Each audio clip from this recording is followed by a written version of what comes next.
Hey guys, it's Katie from Moonflower Moments.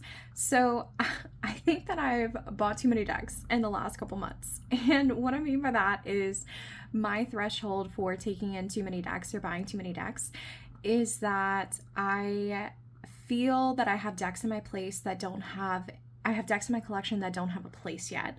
So I want to work through on camera with y'all I think it's the seven most recent decks that I've got, and then I think I do have probably like another 4 that are coming in December, but maybe we'll do another follow-up video when I get those in. But I'm going to look at the 7 most recent decks that I've got that I feel like don't have a place yet. And like a couple of them I have not done any tarot readings with yet. And we're just going to work out on camera together where I think that they're going to fit in my practice.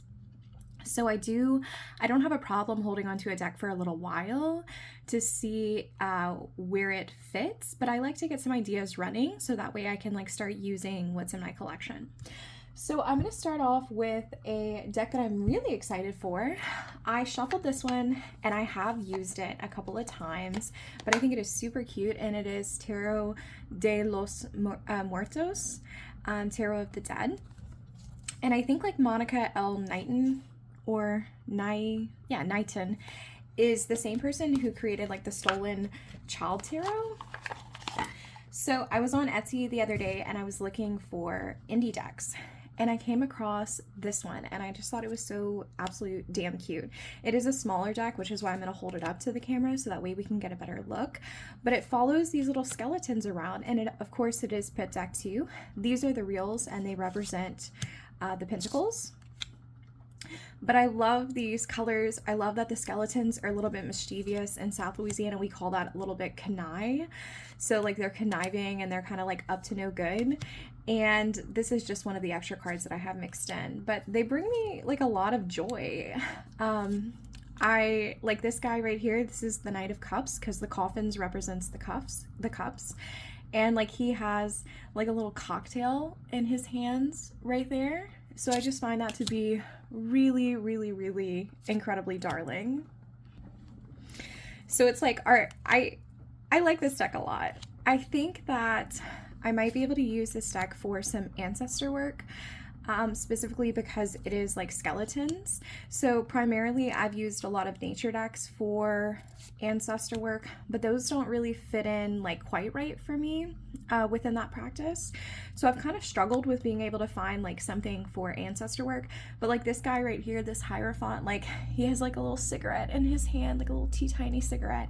And then like this shirt is exactly what my grandfather used to wear. Like every day he would wear a shirt just like that. And so I think it's just darling. This is the 25th edition of this deck. And so I think that because it's a deck that's 25 years old, it has like some age to the imagery. And I think even like when it was drawn, it was meant to have that nod to like a time, like a generation before the deck was created. So I feel like if we're talking about the ancestors that I would primarily want to commune with, like the ones that are in my recent family lineage, a lot of them died in the early 2000s. And this deck being 25 years old, I feel like some of these images are what they would have seen when they were alive. I love the Empress being a pregnant woman. Super good. Love it because it's the opposite of death. Super clever. But like I think back to, for example, the reels. Like this is the Queen of Reels or the Queen of Pentacles. Like my ancestors who I'd want to work with, who were born in like the 30s, definitely would have been familiar with like movie reels, right? So I feel like some of this imagery just really connects to their life experiences. And so I think that like this crazy computer right here, I used to have my grandma and grandpa used to have a computer that looked just like that. It naturally brings me back to those memories with them and makes me a little bit nostalgic for that childhood when like life was a little bit easier. So I think that's where this is going to slot in. I've done one little reading with it and I got the Hierophant, which is how I knew that that guy was like holding a cigarette and was wearing the shirt that reminded me of my papa. And I was like, okay, great. I feel like that works. But she's a cutie, guys. Like she's teeny and she's super cute. And like it's an indie deck that I paid like less than $30 for. So like I don't know if there's anything better than like an affordable indie deck that brings you a lot of joy. I like that we have white borders here because as the winter time is coming around, I really want decks that have white borders and a little bit more pared back energy. So this is like really super, super seasonally appropriate for me. And usually wintertime is the time when I do ancestor work the most. So I think we're coming into the time in which this is going to get a lot of use. So that's Tarot of the Dead. And I like my nice little gilded edges.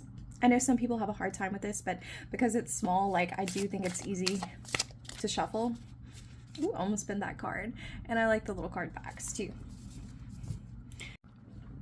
All right, next I want to show a deck that I think also has a pretty defined role in my collection so far because I bought it for a specific purpose, or rather to match with a specific deck, and that's going to be my Jade Oracle.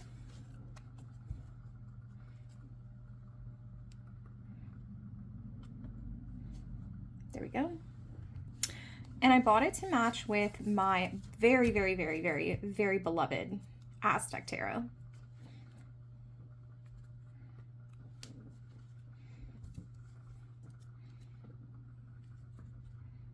There we go. Let me get the stacks even. So the Jade Oracle, which is the deck in the middle, is a deck of deities and symbols of ancient Mexico. And because the Aztec Tarot was created by someone who deeply wants to illustrate the nuances of the culture and the beauty of the culture of ancient Mexico, I wanted to purchase an oracle deck that had that same energy. It was really important for me to match the Aztec Tarot with a deck that, quite frankly, didn't represent a culture of oppressors. And so I bought these to go together, and I've been very much enjoying these two decks. So the Jade Oracle has brought a lot of sunshine in my life because the cardstock has like this rich, beautiful, buttery kind of yellow. On the colder days, it really reminds me of the sun's energy. And as we slip into the winter months, it's very important to me to have a deck that helps boost me up when I'm just feeling really, really kind of dim and dark and sad. For me, it's a hard process every year to adjust to the sun going down at like 5 p.m. every day. But when I have decks like this that are just really bright and colorful and have energy that kind of pulse off the table, I'm able to be reminded that the sun will once shine again. And so the Jade Oracle has really kind of found its little place in my collection pretty nicely. I think that I'll also match the Jade Oracle with the Tarot of the Dead, which I just showed you. I don't think aesthetically they would match really well, but I think that like thematically they would work really well together. So this beautiful match, we have the Aztec Tarot and also the Jade Oracle.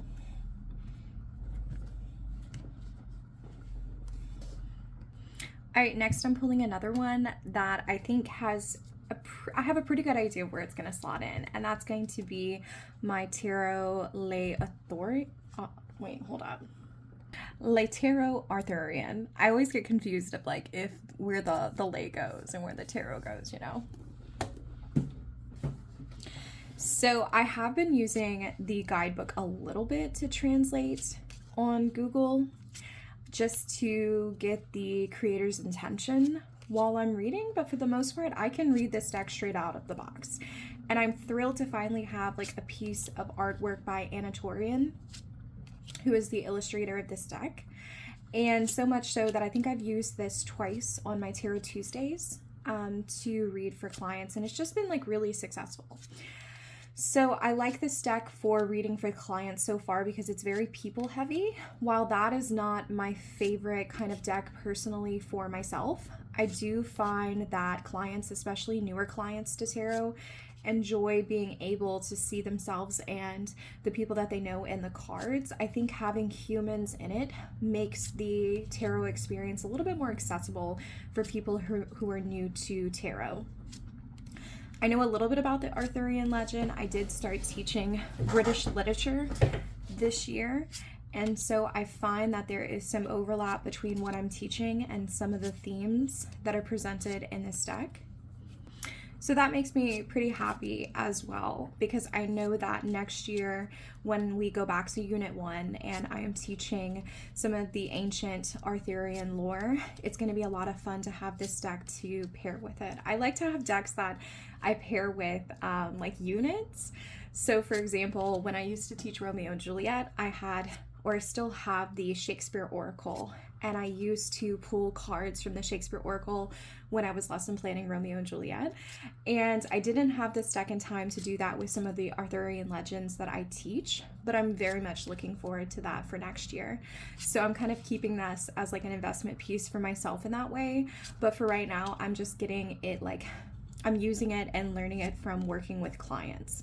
I used it a couple times for myself and it did work out well, but I'm not really finding myself reaching for this for myself.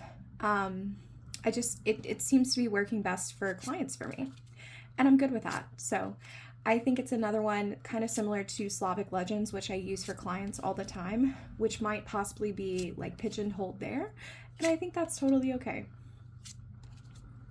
So that's another newer one. I think I brought that one in, that might have been the first deck I brought in like October. All right, now we're getting to the decks that I really have to kind of sift through. So the first one I want to show is The Divining Poets by Lucille Clifton. So this is a set of 78 oracle cards with quotes from Lucille Clifton. And I saw this on Marine, no, hold up, it wasn't Marine, it was Marlena Teresa's channel. And I really love Lucille Clifton. A lot of the poems that I had read by her when I was younger were very body positive poems. There's like a poem she wrote about her hips and how she loves that they take up space because it makes her feel very powerful. And I remember that poem like always sticking with me. So I knew that I had to get this deck. So it's a deck of quotes. So I'm going to read those to you, or a few cards at least. Today we are possible. It is the light in us. It is the light of us. I am the bush. I am burning. I am not consumed. May you kiss the wind and then turn from it. And may you in your innocence sail through this to that. The small gatherings gathered in sorrow or joy. This is really beautiful. It's a potent image. Love the silences, love the terrible noise. The spirit walks in through the door of the flesh's house. So some of these quotes in particular have like a haunting kind of expression. So I thought it was going to be more like body positive quotes. I mean, that's obviously not all Lucille Clifton is, but I thought it was going to have some of those themes, and then stripped back, a lot of these lines are very like haunting and very moving. The rooms leading off the hall buzz with language. Illuminate I could, and so illuminate I did. Men will be gods if they want it. Maybe it's like the white part, like the white cardstock, and the fact that we have like this eye on every image, and that the quote is just a teensy bit off center, but it feels very like heavy and magical to me. I don't think that I'm going to have a problem integrating this into my practice at all, because I have a deck that I love called the Prophet Oracle, which is essentially the same thing. It's just from a different poet, and it's taken like quotes from his poetry. And I really enjoy using that every month at the start of like my period to kind of give me some thematic ideas. So maybe I can incorporate this like every week to have a message to reflect on. What I can promise to be is water plain and direct as Niagara.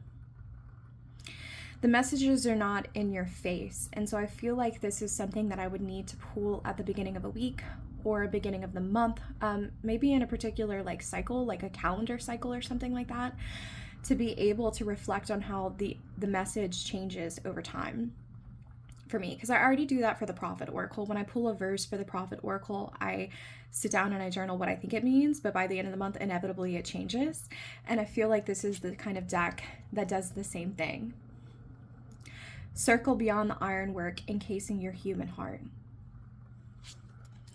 Back into the life you loved, dancing as if you would dance. Rounder than the moon and far more faithful. And because this is 78 cards too, I really have made a deliberate attempt not to read all of the cards because I want it to feel very magical. Like I haven't even flipped through the whole deck. I want it to feel very magical. I sit down and I pull a verse and it seems like the verse kind of lands in my lap. And it's exactly what I need to hear at that time. So I've said in other videos before that I'm very word driven. So I think that this really appeals to me in that way. So we're going to set up like some sort of like weekly practice with that. I think that would be fine. I might pull oracle, like more oracle cards or more tarot cards with it, but I might just like find myself listening to just the verse because I do love poetry so much. It would be nice to bring some of that back into my life. All right, next up I have a deck that's so new that I haven't even shuffled it or got a bag for it, and it is Tarot of the Cloisters. This is an out-of-print deck. It's US Games. I think it's from 1993, possibly. Yeah, copyright 1993. So my best friend and I love stained glass, and so she bought me this for Christmas. She went on eBay and she purchased it for me. So let's see if I can get it out of the box. It's like a box within a box kind of situation. Now these are round cards, so I'm going to hold them up so I can turn them as I talk. So it is this beautiful little RWS. This Three of Pentacles is really interesting for me because instead of like focusing on the like craft itself, it kind of flips the lid a little bit to like the act of receiving payment for your work. And I do see the Three of Pentacles as like you receiving recognition, but I think it's interesting that the image is like really close up and focused on this money. So it's an RWS deck, but it has just like little hints that indicate to me that it's going to be a deck that like I can tell I'm going to sit down at my tarot desk and I'm going to close my eyes and I think, what kind of deck do I want to use today? And it's going to be this one. And I'm going to have it and I'm going to pull it for like, because I need to see the way a card is specifically depicted. So for example, it's Five of Pentacles here. Well, usually Five of Pentacles has the people in front of it, right? In front of the stained glass window of a church. But in this, the stained glass window is shattered. And I think that's really, really compelling because it's almost like it kind of underscores that, no, you don't really have any resources at all. Like you don't even have a church to go to because even the church is shattered. Or maybe it suggests that you feel like your resources are gone because your shelter, the place where you feel the most safe, such as a church, is shattered. I don't know, it's interesting. I don't know what to make of like the different color backgrounds either. I think that they're really cool. So I'm sure that there is some reason other than just like artistic effect that we have like the blending of these colors. But I think it's similar to the traditional RWS in which I can probably find patterns between these backgrounds and find meaning out of it. I love this Nine of Pentacles. My best friend, when she opened this deck and we were flipping through it, she pointed out for the Ten of Pentacles that like we have like this really dark pentacle up here, and this area in particular looks like really like clustered and kind of like smashed stained glass. I don't know, like her eye kind of came up to here because it seems like the busiest part of the image. And she was like, well, maybe like if this means like family and lineage, it could be talking about the head of the family. And I thought that was really cool. I mean, like her intuition is on fire all the time, but like taking a second and looking at like what part of the deck to you seems to be like the most clustered, and then like kind of taking that into meaning. Like here my eye is going towards this, so it's almost as if this Queen of Pentacles is handing this pentacle off to this like wintry kind of mix.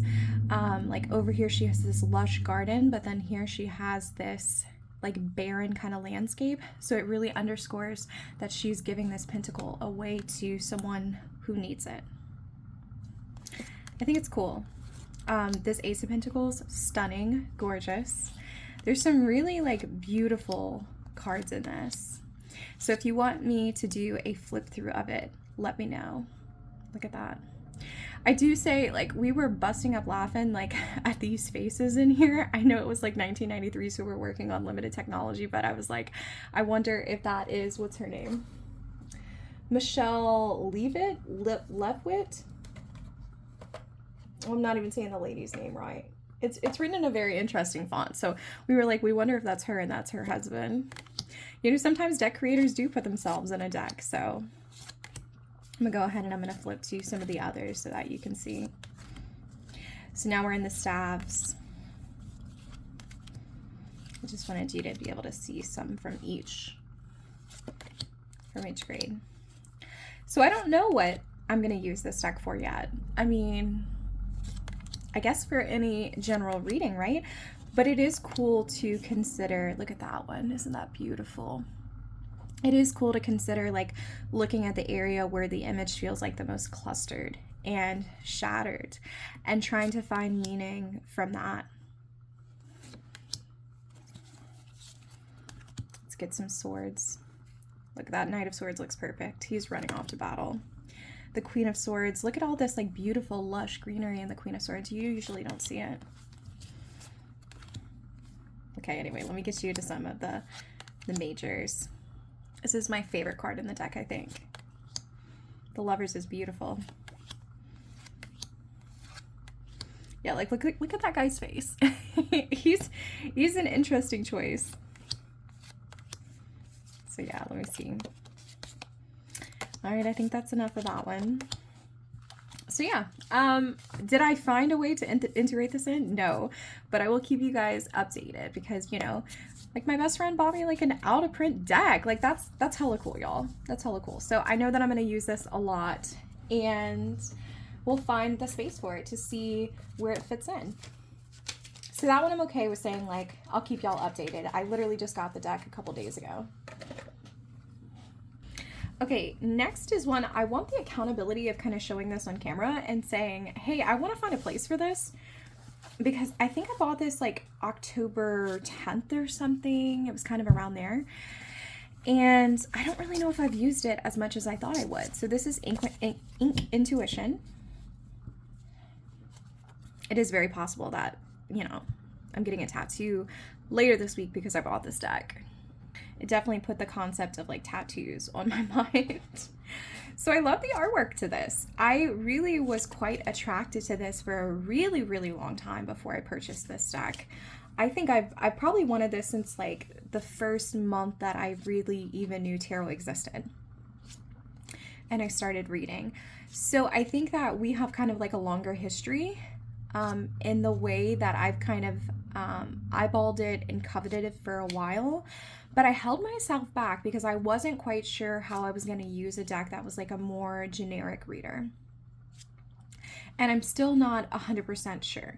But I do know that this is a pip deck. And I do know that I like to match decks that are pippy in style with decks that are a little bit more illustrative. So I think I'm going to go ahead and throw this one down next to William Blake real quick. Because if this ends up being a good match, it probably is a good place to start. Because I mean, basically anything that matches with William Blake is like gonna stay in my collection and be used. And I'm like not at the point where I want to get rid of this by any means, but I just want to find a place for it. So I just kind of want to see what these look like together. I mean, that looks really nice because I can focus in on this blue. I think this is the first time that I've ever realized that this guy is the same as this guy. So I think that's kind of cool. And even though we have fire on the borders, this is a water card. That's a water card. Like this is the King of Cups, the Four of Cups. So I kind of like the moon in the middle of that.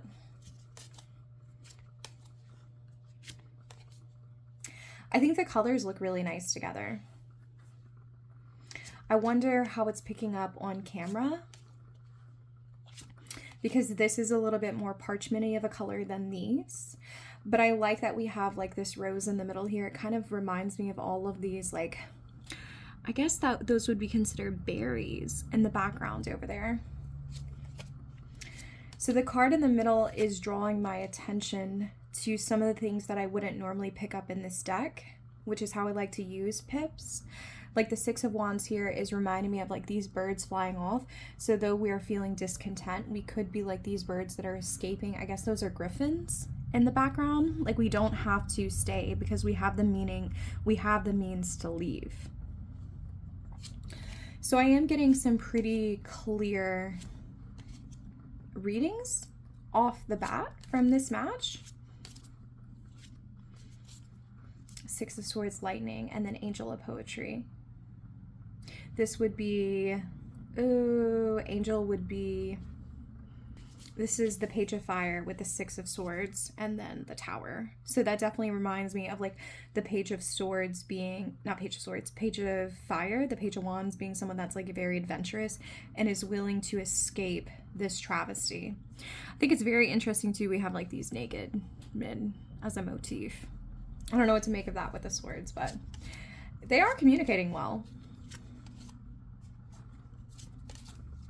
So this might be where this lies. I don't have a lot of stuff that I like to match with William Blake because it is such a treasured deck in my collection that I'm like a little bit picky about what I pair with it.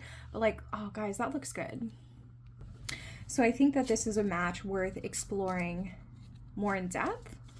And if it ends up being like a pip pair for William Blake, I think that will encourage me and make me excited to use it more. So it's a good way to integrate it in my collection, I think. Yeah, I'm gonna end on, let's do one more. Yep, okay, cool. So that's a good enough match. That was the William Blake, which is an older deck of mine, with Ink Intuition Tarot. All right, and I believe that I shared this deck on my channel before. It must have been in my weekly decks video where I shared my usual like lineup of decks and talked about what that probably revealed about my weekly tarot practice. Yeah, I'm pretty sure I showed this deck in there. So this is the Lord of the Rings Tarot. This one, I mean, I could have really shown this one first because this is a newer deck in my collection, but we've really have been getting along. So I love this parchment-y colored cardstock for this time of year. I didn't quite realize that's what I was doing when I was picking decks, but I ended up like looking at all of my decks like holistically that I had picked out for the week a couple weeks ago, and a lot of them had like this parchment-y colored background. So I really like that, and I always love high contrast anything. Like my cover images for YouTube are always like really high contrast because that's just like my personal aesthetic. So I like that all of these images are like high contrast. So I think like aesthetically we've been working really well together too. So while I'm on camera, I want to see what this deck looks like. It might be a total fail, but I do happen to have Chromata Emblemata, which is a deck I rarely use, sitting next to me. So I kind of want to see if these two communicate because this has parchment-y color paper too. And it could be like a total fail, but we're going to see. Because I do not use this deck. It's a great deck. I just don't use it the way that I think I should. And part of it is because like, you might be able to tell already, but like this has like a little bit more yellow to it and this has, I don't know, a little bit more brown. This brown background is really hard to match with stuff. Okay, this looks good. Yeah, I'm already liking this a lot. So the Lord of the Rings Tarot very quickly found its place in my collection, but Chromata Emblemata, I use this for like oftentimes client readings and it works well there, but I don't use it in regular practice for myself.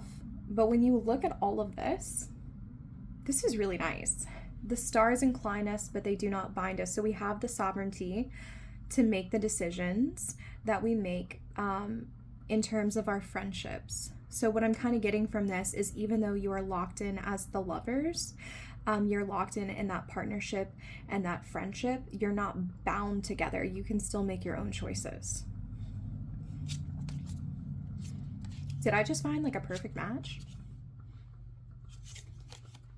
This is a really good match. I didn't have a lot of faith in it, actually, but this is a really good match, and I have not really pulled my tarot cards for the day, so I think that I'm going to do that. I can probably pull just like this, actually. I like the Lord of the Rings in the middle with the Chromata Emblemata on the side.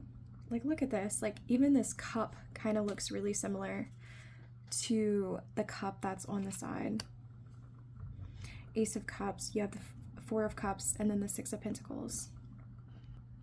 It's kind of giving me a message of like being tired, right? Like with the Four of Cups, being tired of giving to other people, and that's why we're retreating into ourselves.